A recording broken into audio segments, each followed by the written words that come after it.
Salve família! E continuando um pouquinho do vídeo de ontem, porque tem um pouquinho de discussão na rede social, algumas pessoas me perguntaram que casos eu conhecia que houve esse recrutamento mais agressivo ou até desleal mesmo por parte do recrutador. E eu não diria tão desleal, mas quando você encontra realmente aquela pessoa-chave para aquela função na qual você está deficitário, vale tudo, entendeu? Recentemente eu assisti aquele filme Rede Social e a virada de jogo do Facebook começou justamente quando ele encontrou, ou quando ele foi encontrado por um cara que já era um magnata da rede de informação. Ele já tinha uma rede social dele que era só de conversas, e ele viu que o Facebook ele abrangia muito. Hoje o cara é dono de 15% da empresa. Então, o que eu achei triste no filme foi justamente o que aconteceu com o brasileiro, que o cara era um amigo leal, fiel e, infelizmente, todo... Não vou dar spoiler do filme, mas quem assistir vai ver que, tipo, o brasileiro foi sacaneado nessa história. Mas, independente disso, quando você tem uma pessoa-chave, e no caso esse cara mais antigo, quando viu o cara, o Mark Zuckerberg, ou quando ele viu a proposta do Mark Zuckerberg, o cara ele foi atrás, tá entendendo? Ele tentou recrutar de primeira, não conseguiu, então ele tentou comer as bordas, porque ele viu que o cara o Mark Zuckerberg estava bem assessorado ali. Quando conseguiu influenciar o Mark Zuckerberg a mudar para uma área onde ele teria uma proposta de trabalho melhor, onde ele conseguiria expandir melhor a rede social dele, o cara mudou para frente da casa dele para ter um contato mais direto, e aí assim começou a influenciar daqui, um contato dali, uma proposta dali. Quando você vê, pronto, o cara conseguiu entrar na empresa e conseguiu ficar com maior porcentagem do que o cara que investiu na rede social, tirou dinheiro do bolso dele e fez a rede social acontecer. Então, quando você vê uma oportunidade, uma proposta, um emprego, você tem que fechar com unhas e dentes ali, com toda a força que você tem para conseguir chegar ao seu objetivo. E aí sim fazer valer aquilo que você imagina no começo que vai corresponder. Mas a gente não precisa ir tão longe, não. Eu me lembro de uma história que eu ouvi faz mais uns 5 anos, mais ou menos, do Silvio Santos, contando para uma entrevista que ele tinha dado como é que ele evitou que o Gugu fosse trabalhar na Globo.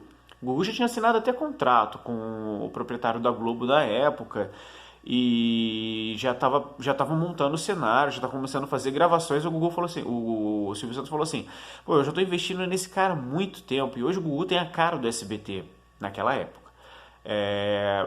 E por ele ter essa cara do SBT, ele não vai combinar com esse outro tipo de trabalho.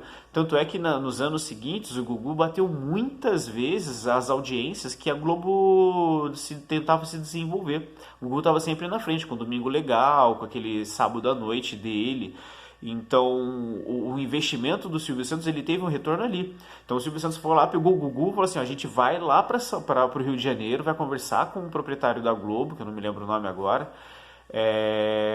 Foi lá, conversou com o cara e falou assim: olha, o Gugu não vai vir pra Globo, eu sei que já tá contrato assinado, eu sei que você já tá começando a gravação, eu cubro todas essas despesas, mas o Gugu não vai vir pra Globo porque o Gugu é do SBT, o Gugu é SBT, então não tenho como eu permitir que ele venha pra tua empresa. Foi lá, desfizeram um acordo, cobriu a despesa e o Gugu ficou por mais muitos anos no SBT, e que realmente o Gugu era a cara do SBT, você não tinha como ligar o SBT e não ver a cara do Gugu ali o tempo todo. Tem exemplos bíblicos também, a respeito do recrutamento do Paulo por Jesus, que Jesus e a turma dele já estavam andando por Jerusalém por mais de 3 anos, e Palestina, todo aquele deserto, não estavam tendo resultados tão rápidos para a divulgação, para a pregação deles. Então, quando Jesus encontrou no então Saulo, o recrutamento dele foi um pouco agressivo. Sim, quem leu esse trecho da Bíblia sabe que Jesus não brincou na ação quando ele viu que o cara correspondia mesmo à ação, segurou o cara ali, fez uma certa encenação, mas para impactar mesmo, porque Paulo era, então, ele era meio inflexível naquele então. E realmente foi uma boa aquisição, tanto é que Paulo ele era o cara visionário, o cara que tinha um planejamento futuro, aquele cara que coordenou mais ou menos as operações que Jesus ali então tentava fazer. Eu falo dessas coisas, mas não no intuito religioso, assim, no intuito empresarial. Existem livros que falam dos métodos administrativos de Jesus Cristo. Isso não é um sacrilégio falar. Jesus ele era tão brilhante que a metodologia que ele utilizou para coordenar esses 12 homens a levar o nome dele à frente, e cada um com a sua especialidade, foi fantástica. Até Judas mesmo, que era vamos dizer assim, a ovelha negra da história, ele teve um bom trabalho até chegar à parte com que ele tinha que promover aquela missão. Então a gente tem a visão de que Judas era o traidor, mas até então ele cumpriu muito bem a função dele. O que aconteceu é que Judas tentou ou ficou chateado com uma ação de Jesus Cristo, porque Judas tinha uma visão total, diferenciou a visão dele do que Jesus tinha. E aí deu no que deu. E para religiosos era algo que tinha que acontecer mesmo para que os planos de Jesus fossem concretizados.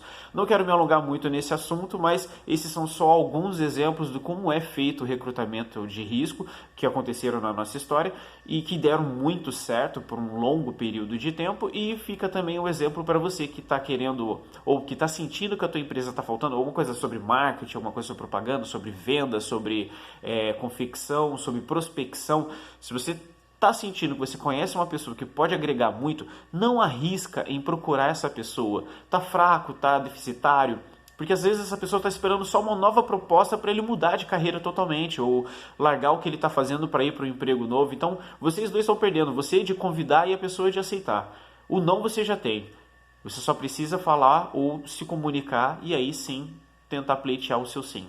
Família, hoje é só sexta-feira e a gente se vê, hein?